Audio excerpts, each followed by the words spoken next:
Hi all. आज मैं आपको स्पाइन से रिलेटेड कुछ बताने वाला हूँ।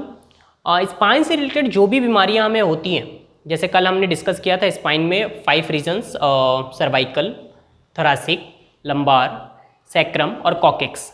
तो इसमें किसी भी एरिया में स्पाइन से रिलेटेड जो भी हमें इशू होती हैं, ज़्यादातर वो इशू होते हैं बिकॉज ऑफ टॉक्सिन्स।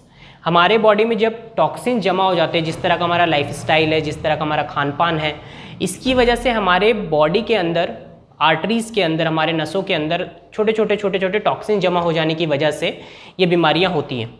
तो अगर हम अपने बॉडी को टाइम टाइम पर डिटॉक्सिफाई करते रहें, समय समय पर अपने बॉडी को क्लीन करते रहें और अपना लाइफस्टाइल सही रखें, तो हमें ये बीमारियां नहीं होंगी। ठीक है, तो ऐसे बहुत सारे एग्जाम्पल्स हैं जिन्होंने अपने लाइफस्टाइल को ठीक करके इस तरह की बीमारियों को ठीक किया है।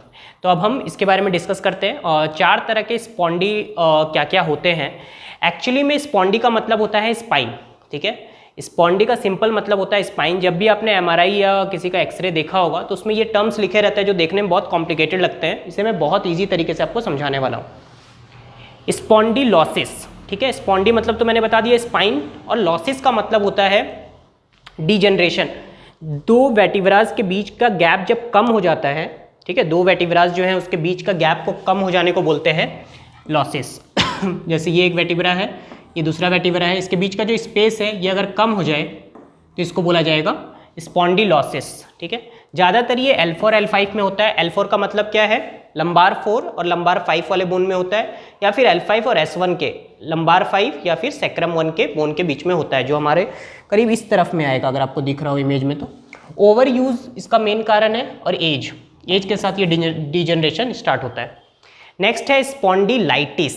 जहाँ भी ये वर्ड लाइटिस आए इसका मतलब आपको समझना है इन्फ्लामेशन, सूजन। ठीक है, तो स्पॉन्डिलाइटिस इन्फ्लामेशन को बोलते हैं जब हमारे वर्टिब्रास या फिर उसके बीच के जो 2 वर्टिब्रा के बीच में लूसन के लिए कुछ स्पॉन्जी टाइप का मटेरियल होता है, इसके अंदर भी सूजन आने की वजह से होगा स्पॉन्डिलाइटिस। ठीक है, अगर लंबार रीजन में सूजन आ रहा है तो उसे बोला जाता है एंकीलोसिंग, एंकीलोसिंग स्पॉन्डिलाइटिस। ठीक है, नेक्स्ट है स्पॉन्डिलोलाइसिस। स्पॉन्डी मतलब अगेन स्पाइन, लोलाइसिस का मतलब होता है फ्रैक्चर। फ्रैक्चर किसी भी वजह से हो सकता है, बहुत ज़्यादा लोड आ गया अचानक से, या फिर एक्सीडेंट हो गया, तो उसकी वजह से जब अगर कुछ फ्रैक्चर हो जाए तो उसे बोलेंगे स्पॉन्डिलोलाइसिस।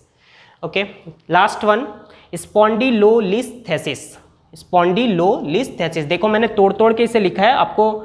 एक्चुअली में एमआरआई के रिपोर्ट्स वगैरह में ऐसे ब्रेक कर करके वर्ड्स नहीं मिलेंगे, ये एक साथ में लिखा होगा। मैंने प्रोनाउंसिएशन के लिए तोड़ के लिखा है स्पॉन्डिलोलिस्थेसिस। तो इसका मतलब होता है स्लीप हो जाना। जो 2 वर्टिब्रास हैं, सपोज करो ये ऊपर वाला वर्टिब्रा है, ये नीचे वाला, एक ऊपर वाला जो L5 ओवर S1, तो S1 नीचे वाला है, L5 ऊपर है, ये L5 वाला ये आगे की तरफ आ गया। ठीक है, जैसे यहाँ पर जो मेरा स्पाइन है, ये जब आगे की तरफ वर्टिब्रा जो है वो आगे की तरफ आ जाए, पेट की तरफ आ जाए, तो उसे बोलते हैं स्पॉन्डिलोलिस्थेसिस। ठीक है, ये ज़्यादातर इसी 2 बोन में होता है। L5 आ जाता है S1 के ऊपर, या फिर L4 आ जाता है L5 के ऊपर, मतलब इस जगह पे। तो ये सभी को हम लोग ठीक कर सकते हैं फिजियोथेरेपी से, नॉर्मल एक्सरसाइज कर करके, या फिर अपने बॉडी में लाइफस्टाइल को चेंज करके। और अगर ये आपको नहीं है, इस तरह की बीमारियां ना हो फ्यूचर में, तो अपने पोस्चर को सही रखना है हमें, तो ये हमें बहुत हेल्प करेगा। तो ये हो गया ओवरऑल इसके बारे में, स्पॉन्डी के बारे में। अब इससे रिलेटेड अगर आपको कुछ भी डाउट है तो प्लीज़ कमेंट सेक्शन में पूछिए, और ऐसे ही मैं नेक्स्ट वीडियो फिर ऐसी किसी आइडिया पे लेकर के आऊँगा। Thank you.